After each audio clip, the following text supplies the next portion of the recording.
Ini adalah komplek perumahan Bahamas, singkatan dari Bani Haji Masturo, yaitu perumahan di mana tinggal anak-anak dan cucu almarhum Kiai Haji Masturo, pahlawan Bekasi, yang namanya diabadikan di salah satu jalan kota Bekasi. Hari ini keluarga besar almarhum Kiai Haji Masturo bersiap-siap akan berlebaran ke kediaman almarhum keluarga besar Kiai Haji Nur Ali. Setelah sebelumnya pada hari ketiga lebaran, keluarga besar Kiai Haji Nur Ali berlebaran ke kediaman keluarga besar Kiai Haji Masturo di komplek Bahamas. Kiai Haji Masturo dan Kiai Haji Nur Ali semasa hidupnya mereka adalah sahabat yang sangat dekat, baik di dalam kehidupan sehari-hari maupun di masa-masa perjuangan pada tahun 1945. Kiai Haji Nur Ali adalah pahlawan nasional, pendiri dan penggagas Laskar Hizbullah di zamannya yang sangat ditakuti Belanda.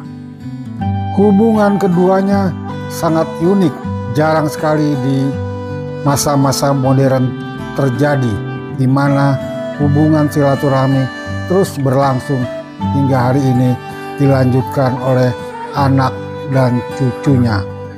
Jadi awal hubungan mereka berdua itu dimulai tahun 1939. Ketika Haji Masturo ingin menuntut pendidikan di Mekah. Nah, dia pergi haji tahun 39, kemudian ingin melanjutkan pesantrennya di Mekah. Sesampai di Mekah, tidak punya teman, tidak punya sahabat, cari-carilah yang dia kenal. Akhirnya ketemu, diperkenalkanlah sama orang Bekasi, yaitu Nur Ali yang sudah lebih dahulu mukim di sana. Nah, sejak itulah mereka berdua ya dekat. Kedekatan itu ya sebagai sesama santri lah di sana. Nah, ketika tahun 1942 pecah Perang Dunia Kedua, ya, saya mendapat cerita bahwa dia diperintahkan oleh gurunya sana agar semua mukimin yang ada di Mekah pulang untuk berjuang melawan penjajah, dalam hal ini Jepang.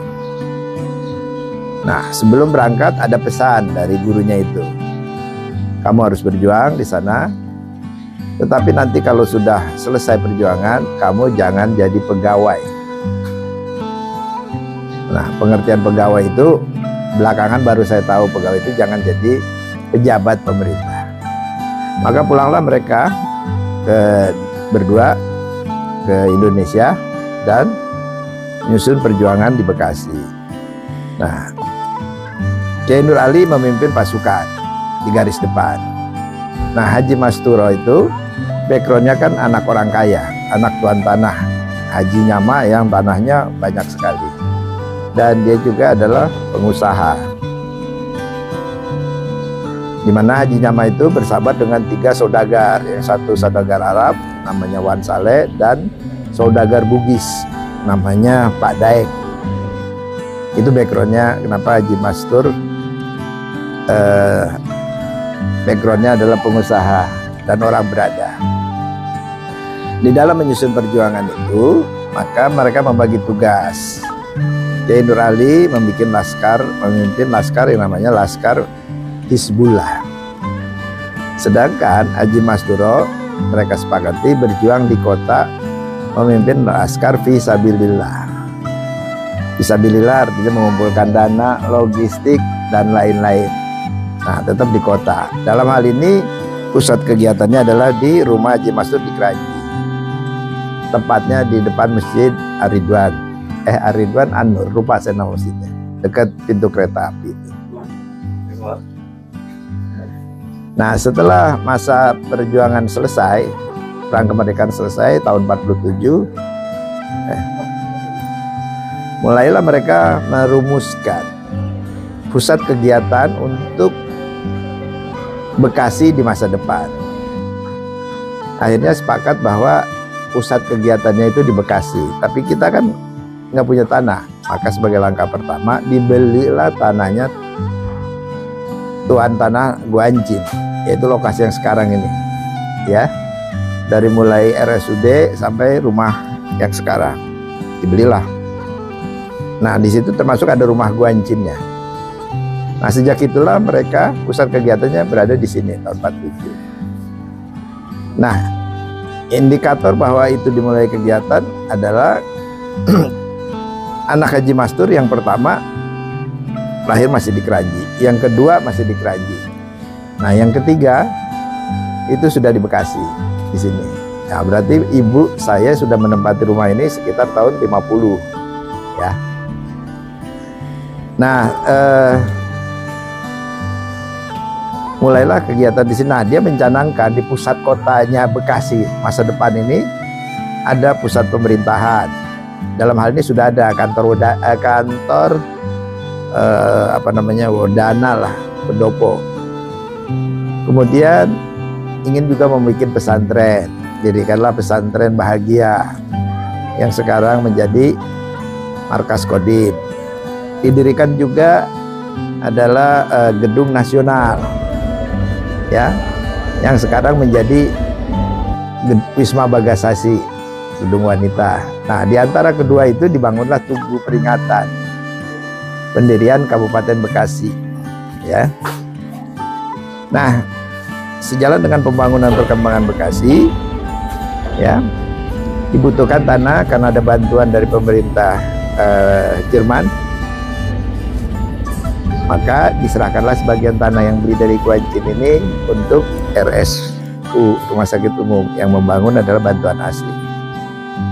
Nah, selanjutnya di dalam rangka pembangunan perjuangan pasca kemerdekaan ini mereka membagi tugas, ya, karena ada pesan pada Kiai Nur Ali nggak boleh jadi pegawai atau dalam pejabat pemerintah. Mereka membagi tugas.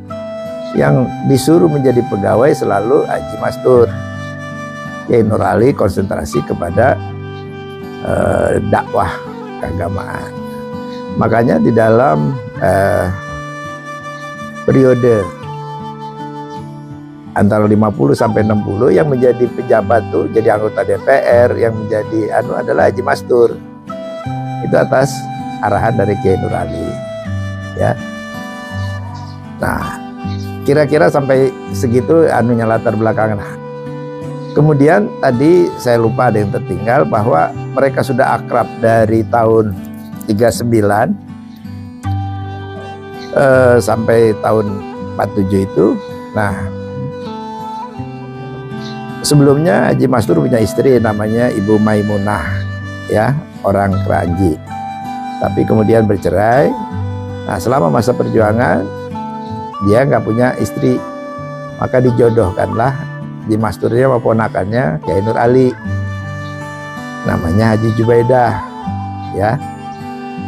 Haji Jubaidah ini anaknya Hajah Aisyah dari Bapak Haji Soleh namanya.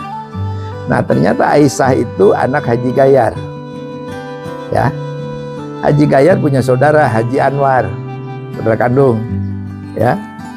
Nah, Haji Anwar salah satu anaknya namanya Nur Ali. Jadi itulah hubungannya ponakannya, ponakan sama mamang, gitu loh. Jadi bersaudaranya Haji Gayar dan. Nah, ada pesan Kiai Nur Ali sebelum meninggal kepada anak cucunya, nanti kalau lebaran kamu semua harus selalu datang ke rumah Haji Mastur. Nah, kita juga dapat pesan yang sama, kalau lebaran harus ke keluarga Nur Ali. Nah, di awal-awal sekitar tahun 50-an itu, Ujung Malang itu kan jalan susah aja, becek, ya, kalau hujan. Maka anak-anaknya Kiai Nur Ali itu gedenya di sini, di Bekasi, terutama untuk mengambil pendidikan yang modern, ya. Dan rumah singgahnya Kiai Nur Ali pun ya di Bekasi, di di rumah ini. Jadi dia punya kamar khusus di sini. Apa namanya, motornya pun ditaruhnya di sini, mobilnya ditaruh di sini, gitu. Nah, terus persahabatan itu lah ya sampai sekarang ke anak